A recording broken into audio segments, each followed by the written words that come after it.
in the big book, they brought it back to this one point, and they said it was the root of our troubles, which was obsession with self. Being excessively concerned with self was the root of our troubles. Yeah? This selfishness, self-centeredness will kill us unless it's given over, and then basically you can't do it yourself, so you have to seek a power greater than yourself to assist you in that situation, to change that format. Yeah, because obviously self can't get out of self. That's one of the things people discover. And you go, why? Why can't self get out of self? You know, why can't I get out of self? Yeah, but that's different. I is out of self, but the I identified as a self is not out of self. That's self trying to get out of self. That's the dilemma. If you realize or entertain you're not a long-lasting, independent, separate entity, that's what you would call getting out of self. So you'll never get out of self as a self, but you're out of self as an I. Yeah? I meaning consciousness or spirit. So when the first feeling comes over a body, or all through the day, there's this feeling of you, in a sense, yes? You feel like it's you. While you're sensing that you're alive or you're on, that gets interpreted that it's you that's alive and on. Yeah? Seems like a natural reaction. Yeah? So something becomes aware, is conscious of being on, and then it assumes that it's I'm on. Yeah? Sounds like a good thing. Okay? Recognition on this, and then it recognizes on this and says I'm on. Yeah? All right. But that's where something occurs, because when it says I'm on, the I isn't the I of spirit, it's the me of a body. Yeah? So the mental process which produces the sense of being a self, which that's what it's doing right now, takes the I, or the consciousness, or the spirit, to be me, a body. Yeah? So now, the I, which is subjectivity, let's say, and subjectivity is expressing itself in the seeing of the hearing, feeling, tasting, touching, yeah? The reflecting or the awareness of that conscious contact, yes, that's the I. Yeah, yeah. So right now, all of us are having the same experience. I is seeing, yeah. Sonny, if he would say who's seeing, he would say I'm seeing, yes. You would say I'm seeing, Z would say I'm seeing, Deb would say I'm seeing. Everyone here would say the same thing, I'm seeing, yeah. And then I would be saying, I'm seeing you. And the same thing, the I seeing there is seeing another you called me. Yeah? Yeah?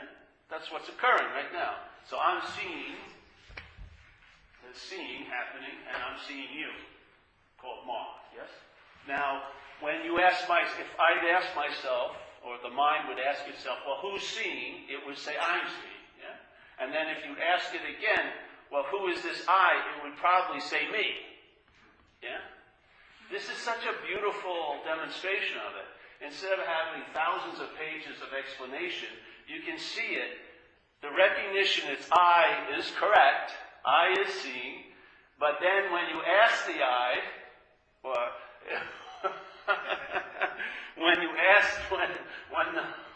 when the mind asks itself who is the I, it says it's me. Yeah? Now, it seems like it's very semantically very close, I and me. But it's heaven and earth. It's the difference between heaven and earth, literally. Because if I am seeing, yeah, then there's a recognition that all seeing is being issued from I. Yeah? So in a sense, there's only, I wouldn't say even one, but there's only subjectivity looking out of all of us. Yeah? But when the mind asks itself, it recognizes the I, but when it says, you ask it, who is the I? It says it's me. Yeah?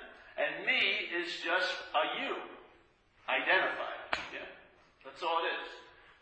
I take myself to be just like what I'm seeing, not the exact thing, but a body. Yeah? So that body, because it's not me, I call it you, and there's millions of yous to this one me. Yeah? But if you looked at it, at the same time I'm saying you, the same I is seeing me as a you. So from the point of view of where Mark is sitting, I'm you. from the point of view where I'm sitting, marks you. So in a sense, to the one eye that's seeing, we're all yous. Literally. We are all yous. We're all objects to the subject of eye seeing. Every one of us. But when you ask when the mental process asks the question, well, who is this subject? Yes? Which has been demonstrated in the seeing, who is it? It makes a little bit of a mistake called being identified as a self. It says it's me, meaning a body.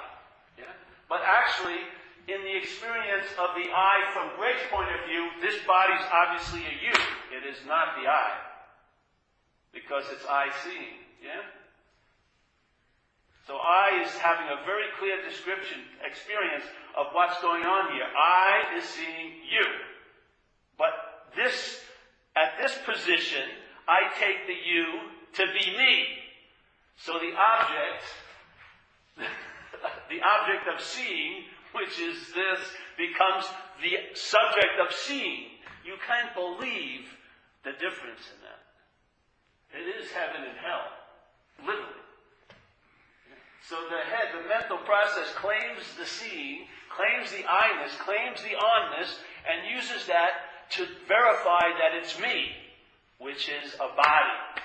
So now it takes the only true living experience here, which is I, seeing, hearing, feeling, tasting, touching, yes, and it claims it and makes it verify the sense that it's me, a body.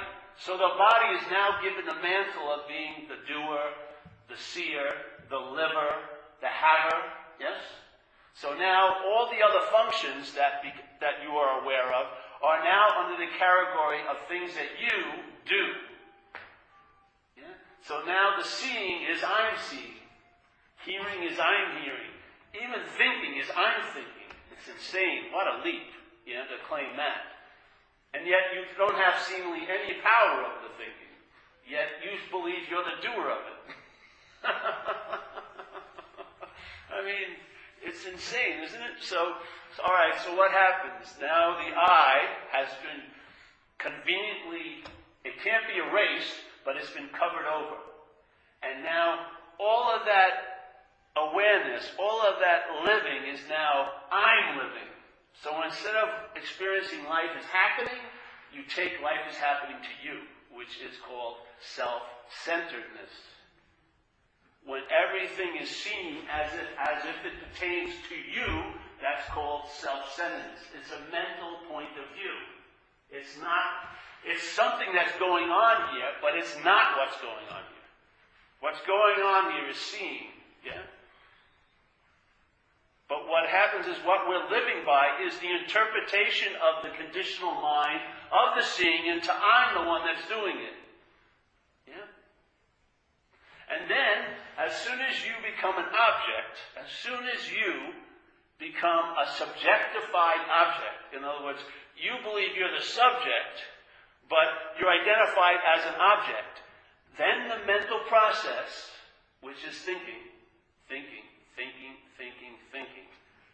Yeah? And the only way this system of thought portrays you is as a body.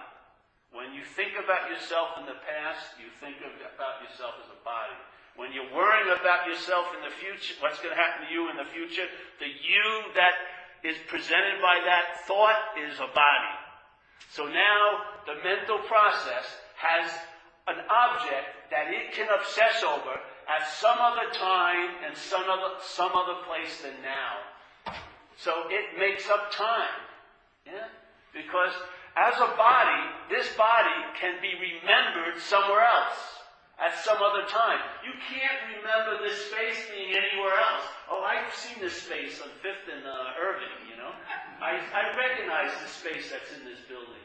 No, you can't say where the freaking spaces come from. You can't think about space. But a body, the mind can use this object, yes, and place it somewhere else, which is, let's say, at your job or at the hospital, at some other time, and then do what? Think about it. think about it. And what happens is, there's consciousness, so your consciousness is now wedded to seeing all the thoughts and all the feelings that are generated by being occupied with you as a body at some other time and some other place. And yet the only place is now, and the only time is now, and this is the only place you can feel anything. And so the feelings that we're having are being generated by thoughts about what's not happening. It's incredible. So when I think I respond to something, it's a reaction from memory. Just like in recovery they say resentment, which means to re-feel. Every feeling is a re-feeling. Every one of them is a re-feeling. Every one of them is a rethinking. It just goes over and over and over again because it has an object that it can place anywhere, at any time, and think about it. Yeah? And feel about it. And worry about it. And wonder about it. Yeah? It's like an object of fascination. Yeah? The mind has got a perfect object of fascination. It's quite interested in it because it thinks that's what I am. So the mind just transports it different places, different relationships, different times, different states, different countries, different this, different that. And what does it do? It thinks a lot about it. And it feels a lot about it. And so when something happens now, the reaction is from a memory. Yeah? That thing only reminds the mind of something. It doesn't respond, it reacts. Yeah? A response would be, I'm not that. A reaction is, a re-feeling. Yeah? A rethinking, a re-looping of thought. And there's no way self can get out of self, because self's the center of the whole system. Without that object to be thinking about, what would your mind do? How would it go back into 3 years ago? You're not going back 3 years ago about many other people, are you? Mostly about your body, really. Maybe a body that you'd like to have next to your body you're worried about or thinking about. Usually, you're not thinking about 800 different bodies. You're picturing you somewhere in the past, yeah? What would happen if you weren't identified as a body? What would the mind do then?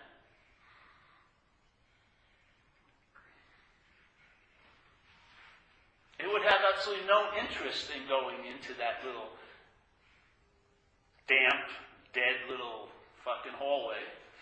Yeah? And it would definitely have no interest if it realized who it's worrying about in the future isn't even going to be you.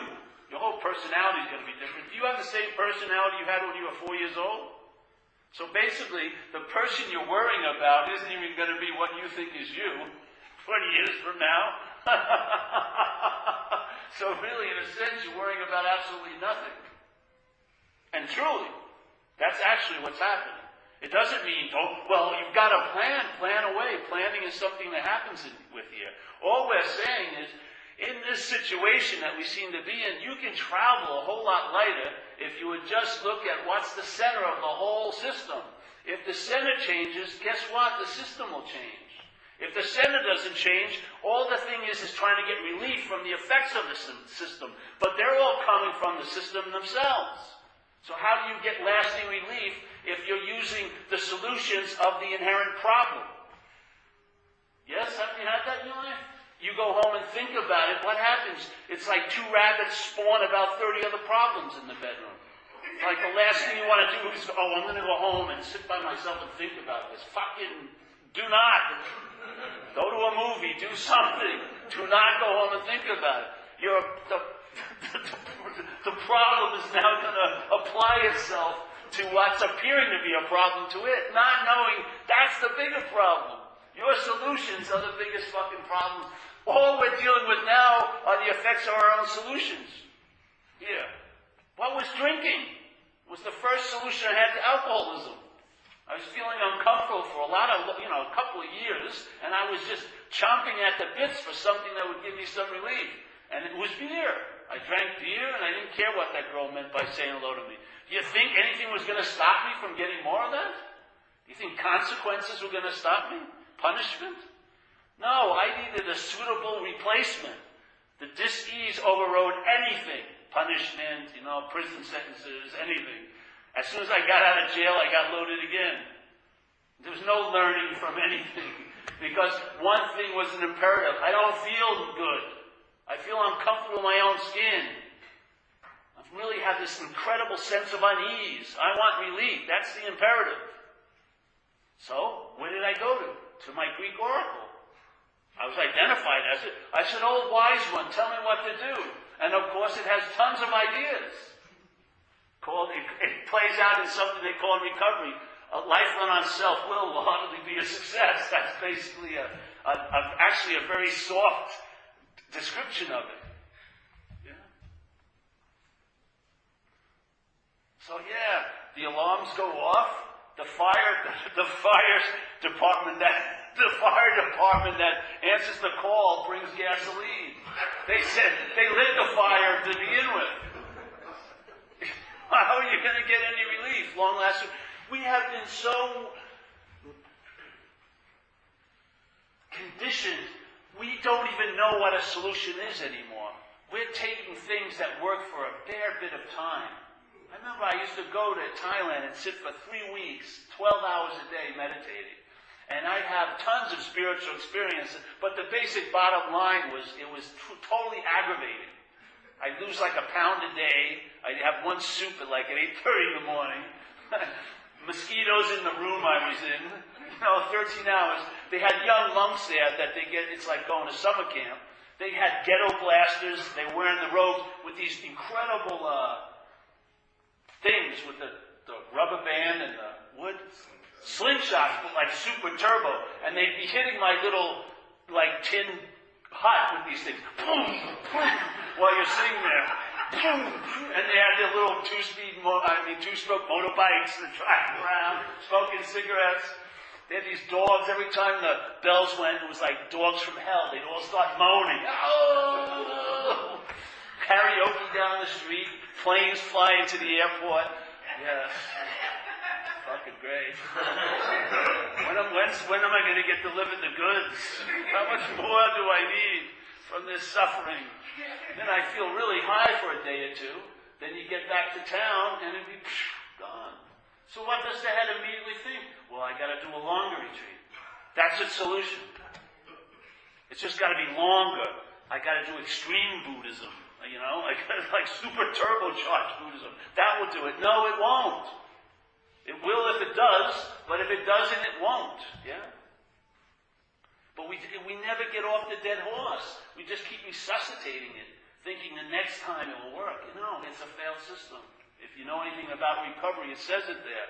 Why do you have so much fear right now? Isn't it because self-reliance has failed you? Self-reliance is a failed system.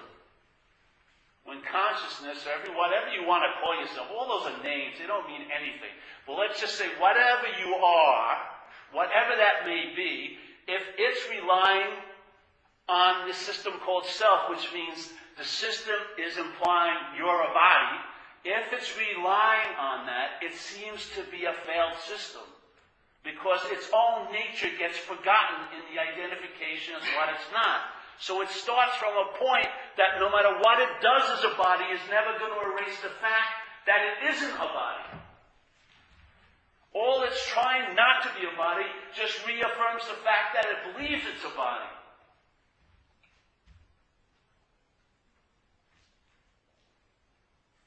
So then, seeking, all right.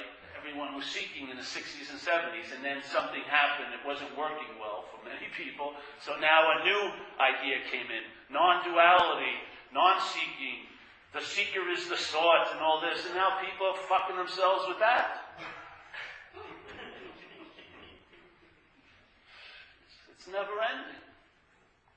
Whatever their mind in selfing comes in contact with, it will claim it somehow. When it hears that it's not the doer, it will try to be not the doer, which is doing, isn't it? Just like, All right, self is the problem, so I'm going to study self for 2 years. Isn't that actually obsession with self? Studying about it for 2 freaking years? You can't get out of it. You can't. Because you can't get out of an imaginary problem. It's impossible. You're getting out of an imaginary problem and I don't mean you personally, I'm using you as all of us, yeah? I don't want to say you and me, because it just gets too fucking confusing.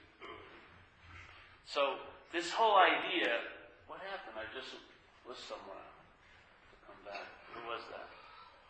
It just skipped about 5 laps.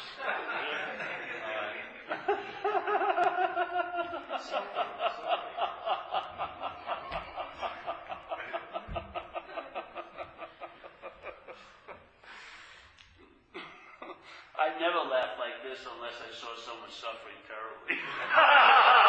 Where I grew up in New York. We love to see other people's pain.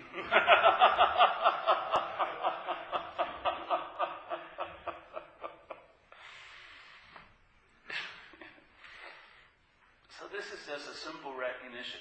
Look, if you weren't taking yourself to be a body, what would happen? It would be amazing because you'd find out finally. There would be no rote answer. You would just have to find out what it's like not to be taken as a body. Yeah? But I'll tell you one thing, you'll probably start experiencing or sensing an immunity to the thought system. Because the thought system triangulates you as a body. That's what it does. Yes? You're here seemingly as a body, and it uses the past and future to triangulate your location. So it always takes it to be here, which means it can, this here can be somewhere else at some other time. And then it just gets absorbed in it, yeah? And what does a system of thought do? It thinks, yeah? That's what it knows. That's its job, is to think. And we have a lot of belief in it, yes? Thinking. But it's really a failed system, if you look at it. It can't think of you as anything other than a body. And it can't picture you really now. It uses now this to be pictured then and there.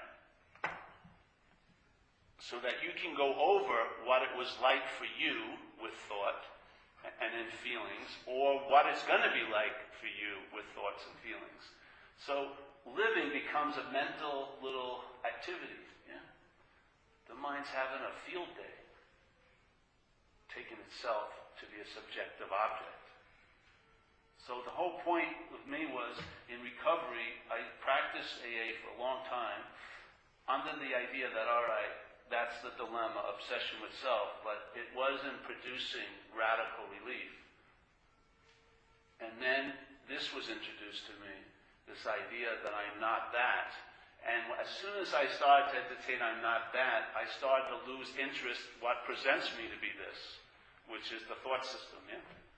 And the interpretive system. I started losing interest in it, and you may want to call it my belief in it got weaker. Yeah? And so it would present me, once again, as a body, somewhere else at some other time, but I started having immunity to that. Yeah? Because the center of all of that thinking is you as a body.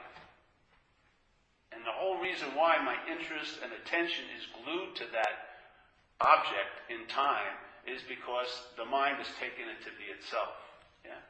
Once you can break that first link to the bondage to self, once you can entertain there isn't truly a link, which is like the breaking of it, the experience of it getting broken is realizing there isn't a link, then your interest and attention gets withdrawn from the mental realm. And you'll see how it's spent after that. Yeah. I don't know what will happen, but I know some of its effects will be an immunity to the thought system. And instead of being always consumed about what's going to happen to you or what did happen to you as a body, you'll be actually maybe aware of the present activity, and the present activity, or beingness, yes, or existing, or consciousness and contact, puts out a certain atmosphere, which is, I feel, they call presence, yeah? And that sense of presence is really what you would call arriving at home, in a sense. When you start sensing that presence, all those great poems and stuff about finally reaching the destination or realizing I was already at the arrival point, but that feeling of being home or an unspoken yes or just the acknowledgement of something prior to knowing up here, well, those are just indications of something, but it's the sense of presence. Not as an experience that you're having, but actually as you. Yeah. If you take yourself to be this, yes, then you maybe every once in a while will sense presence, but you will think you're having the experience as you as this, which is still the bondage to self. To make presence, which is always available at all times, as an experience, which means it stops and starts, is an incredible, drastic reduction in its effects, yes? Something that's always available at all times to be made an experience that you may have if you do certain things right, and if you don't do certain things that were wrong, is really a true freaking act of the mind playing God with what we call God. And the whole program rests on that statement. The how and why of the whole program is to quit playing God. I don't see you can get any farther. That's like an incredible God-playing maneuver there, right? That the sense of presence, which is what you are, becomes an experience you may very, very infrequently, quote-unquote, have. That's unbelievable.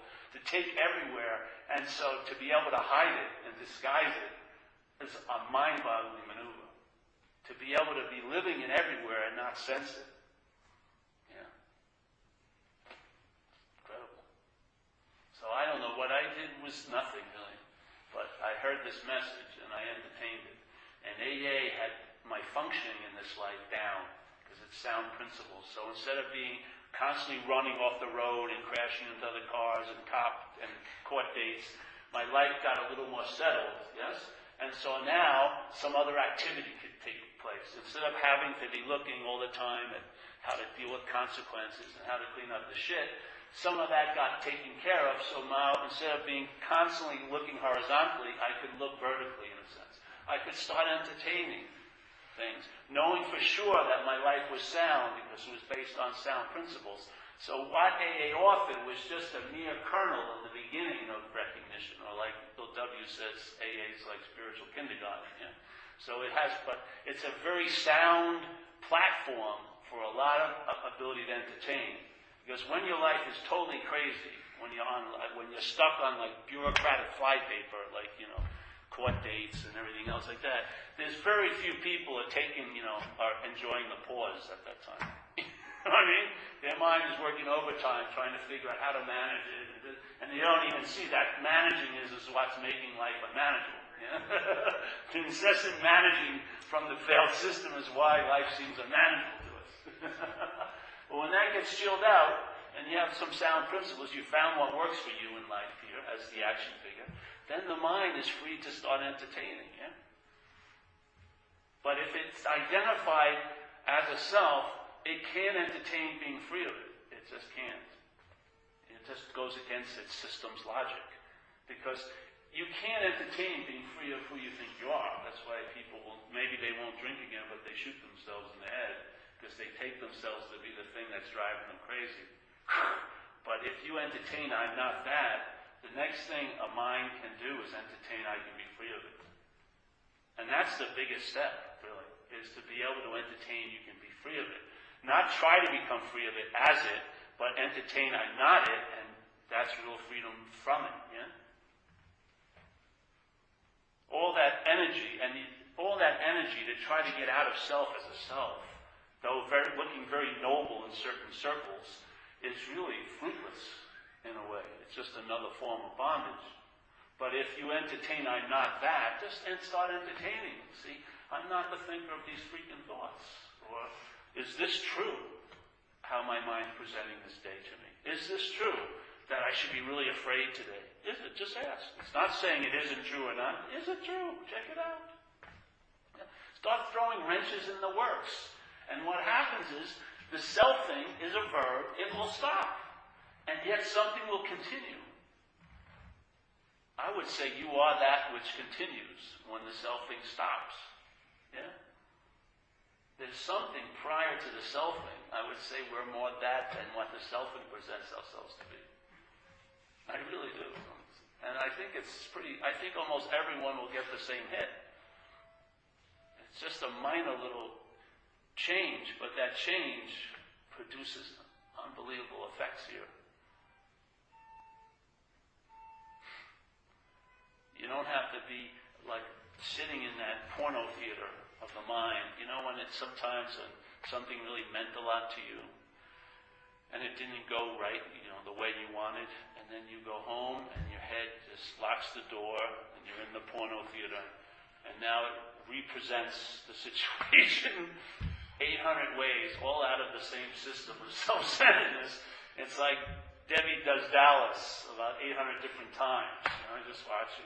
If I would have only done that, but you didn't do that. If I hadn't said that, but you did say that. If I wouldn't have gone there, but you were there. You know what I mean? Its assumptions have no reality in the dream whatsoever. And yet, that assumption is like, oh, it could have been different. What does it do? It riffs, doesn't it? Like a fucking jazz musician.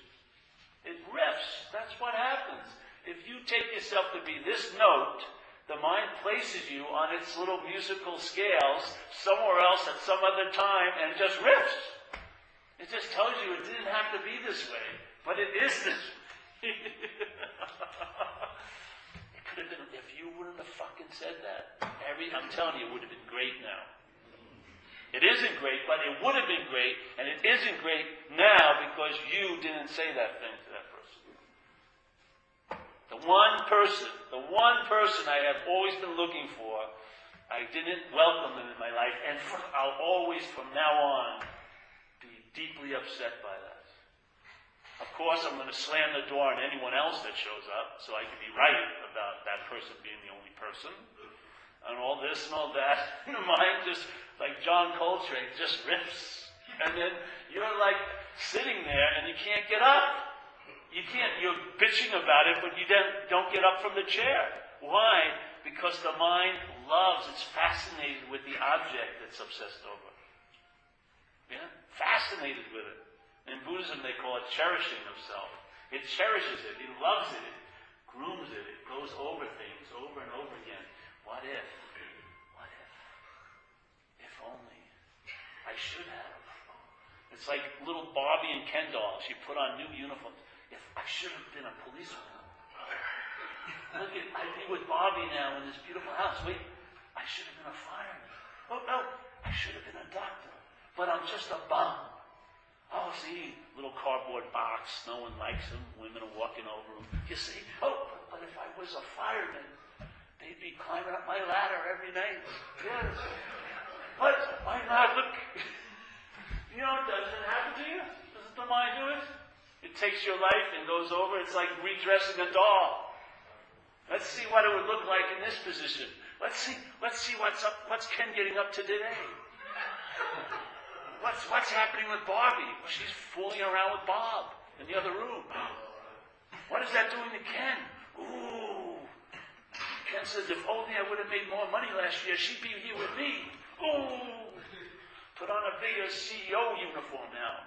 All right, Ken's made it to the top. Now we can have tons of Barbies. Ken is impervious to anything ever happening to him. He's made it. He's arrived. He's authentically Ken. Take his loose, put something else on.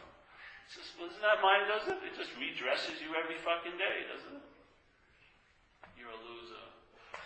No, you'll never be loved. That's a great one. No one will ever understand me. They'll never realize. I was in a thing once. Oh, this was painful. I was in this, like an 8-day retreat, a therapeutic retreat. And it was sort of like this a lot of ways. People not, but everyone would be sharing. And there was a lot of women there. And I was in this group. There was 48 of us, but we were broken into 3 groups. So I was with like a 14-group thing. And for the first day or two, the women were just browbeating all the guys in it. You never recognize our goddessness. we're goddesses, and just go on and on and on. And I'm sitting there and going, if I say what I want to say, I'm not going to get any votes. He's living in this room. And then I said, so when I finally got up, I said, listen, no, I don't want to even go there. Well, let's just say I had a preconceived idea of how Bobby should look. And they weren't Bobbies. Yes? And I didn't want to break the news to them. Most guys I know weren't going to see them as Barbies. And that's why no one was recognizing their goddesses, because their goddess was a subjectness. Men were looking at the objectness. Yeah. Not everyone is wrong. This is just how people are seeing you, as an object. Yes? Everyone's being dressed up. The mind's dressing up my friends. I see them as a certain way. Yes?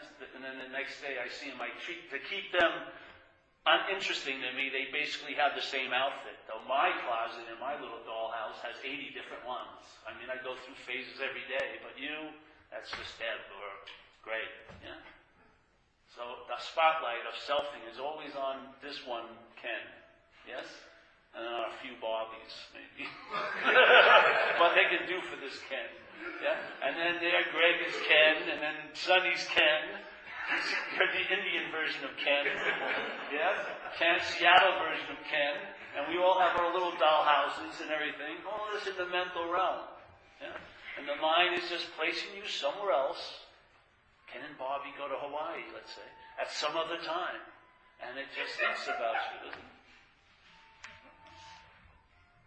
And someone goes to you and presents their little dollhouse and their little stories of what Ken and Bob did today, and you're totally bored, aren't you? But you go back to your little dollhouse. Ken and Bob, look at what Bob's wearing today. Ken, I polished my sneakers. Did anyone notice? I have white sneakers today. What to do? Totally obsessed. Isn't it? Isn't it incredible? Totally upset. I have total immunity to Greg's Ken and Bobby story. But my Ken and Bobby story is incredibly, endlessly entertaining to my mind. Why is that? Because it's not entertaining at all. It's the NY of it. When the mind is identified with the Ken doll or the Barbie doll, the whole story in Ken and Bobby is a lifelong event. Cherished beyond scope. Yes? The whole story of wanting to be free from the obsession with it is just a fucking story. It really is. Your mind is lapping it up. It's found an object it can be fascinated around. And it places you where? It actually sees you in the afterlife. Some people actually believe heaven will be going to like a golf course. And, having a motorized thing that never needs gas. And always having the correct tea time. And just driving around all day. Everyone is pictured as a body, and heaven's going to be a bodily place. It's fucking unbelievable. The Ken and Barbie up in the celestial Ken and Barbie dolls, and then the hell Ken and Barbie dolls, But there's always Ken and Barbie everywhere. Why? Because the mind gets fascinated. How does it show its fascination? Thoughts, yes. A thought pops up from the conditioning, met with and it whistles tons of other thoughts. They come rounding up, and then they circle the object.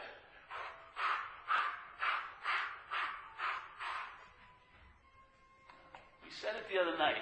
Let's say you have running water. Running water. You ever watch it? It's incredible to watch. And it has that one nature where it just finds the easiest way to go down, yeah? So you're watching this running water, and there's currents, and you can see it, and this and that. But they're all moving. And then, all right, you take this, let's say a rock, and you place it in the running water. Yeah? As soon as you place it in the running water, it changes the current of the water. Yeah? Now some of the water starts going around the rock. And it starts going around. It seems to change the course. So instead of life is happening, it's now happening to me as this rock. Yeah? And as it gets like this, it creates little pockets where real stagnation occurs. So leaves that were flying down get sucked into it, and then they get stuck, yeah? And then more shit. Little twigs, dead ants, whatever.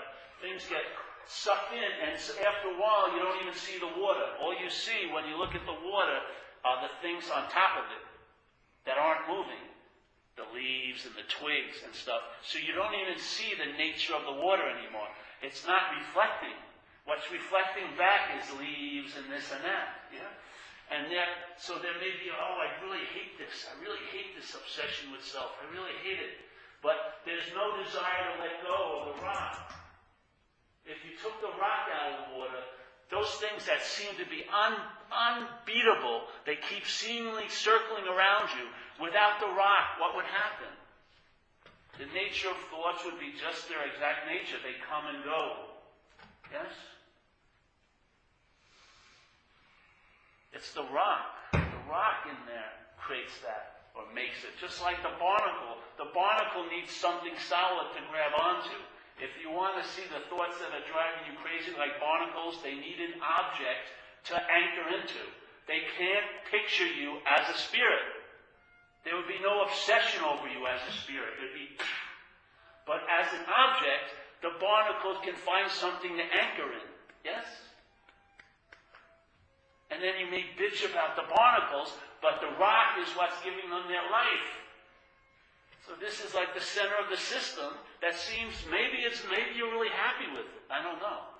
But if it's seeming to cause a discomfort here, an inability to respond and have spontaneity and immediacy, or a lack of, or a sense of presence, then something may be occupying that space. Maybe there is an object there that's overriding the sense of the subjectivity of life. Yeah?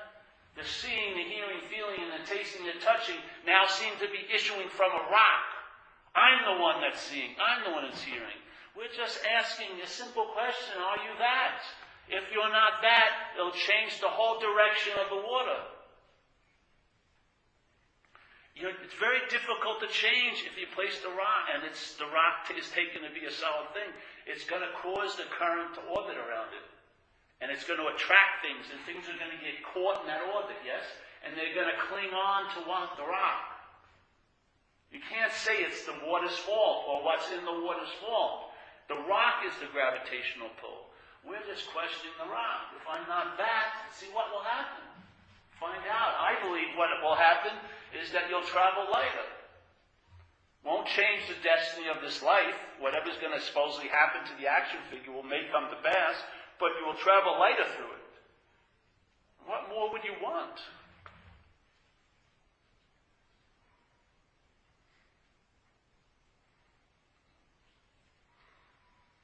Like, I can't, as this body I got ran over by a car, that's not going to change, yes? But I can definitely, what could change is how I travel as it. Yeah? Heavy, as being, this is the excuse of all my failures in life. I love running, I can't run anymore. I love playing basketball, I can't play basketball anymore. I could write a great story about what was taken away from me because of this accident. And it would be the focus or the object of my mind's fascination to write a story about how life sucks based on this accident. Or it could be seen as, well, if something was supposed to happen, it did. Yeah? And if it wasn't supposed to happen, it didn't. So that's a done deal. And let's just make the best of it. Why the hell not?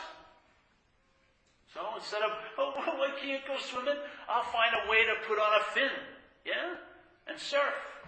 So, to be right about a story, fuck. So here, in this experience, this place of experience, you can travel heavy or light. That's the way it goes. It's a dualistic construct. Your experience here is going to be heavy or light. Yeah?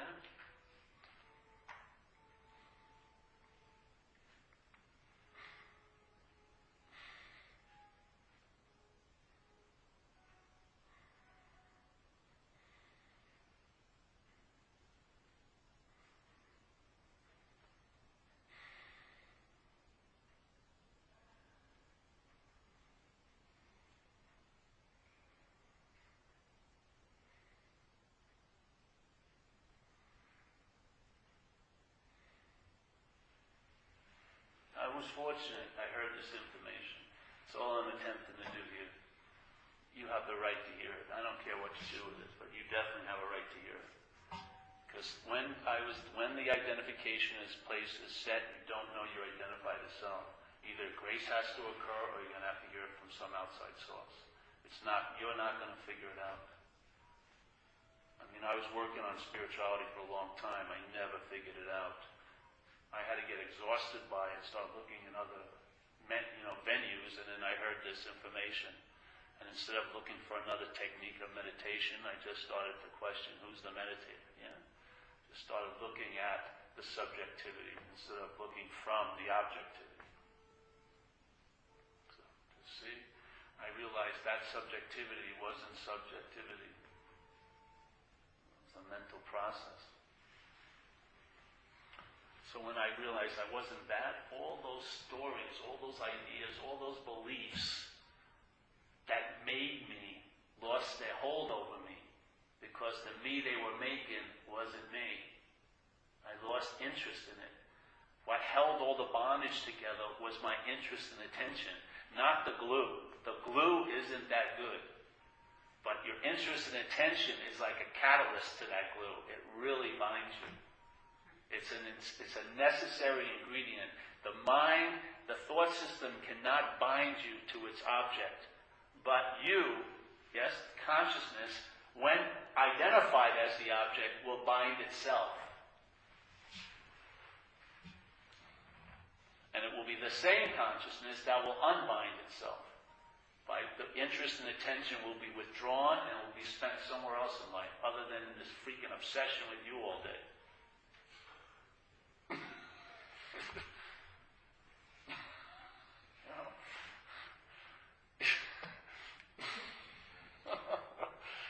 I mean, it's amazing how much interest and attention is available right where you are. And when it's not beholden to this freaking idea of you, you don't know, unbelievable how it will paint and color your life or the life that you meet here. The senses will get heightened. You'll see beauty where you never saw it before. Because that's your interest and attention is the color of all the paints. Yeah? It makes a black and white, grainy film into a panoramic Technicolor vision. You and I give everything the meaning it has here. Everything. You and I give everything the meaning it has here. If that quality has been captured by this system of self-centeredness, then every meaning is being given to things defined from self. And it's a boring system. It's a boring artist. You see one of his paintings, you've seen them all. It's got the same fucking frame over everything.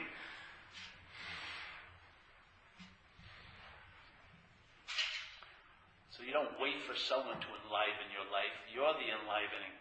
Yeah? You don't wait for someone to save you. There's no need to be saved. Yeah? You don't wait anymore. You don't put it off anymore. You don't have to go anywhere. Right now is the invitation. Right now, just as you're not, is the invitation. This moment can't be added onto. It can't be subtracted from. The essence of this moment never changes. Presence is present. There's not a little less presence sometime and a little more presence sometime. Presence is present. But it has a partner here in this place of experience, and there's a necessary that you're present. Yeah? And you as a self will not be present. You're too addicted to time. You're addicted to thoughts about you somewhere else at some other time. It's very difficult for ourself to be here. It's a joke trying to get there. If you're not that, you recognize you're here already. You've never left.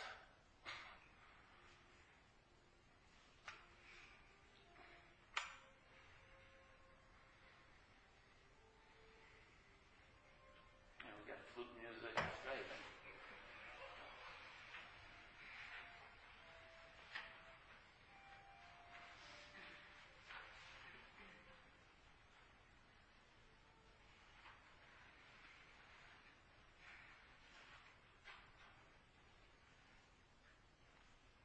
questions, yeah? All right, well, we'll ask the basket.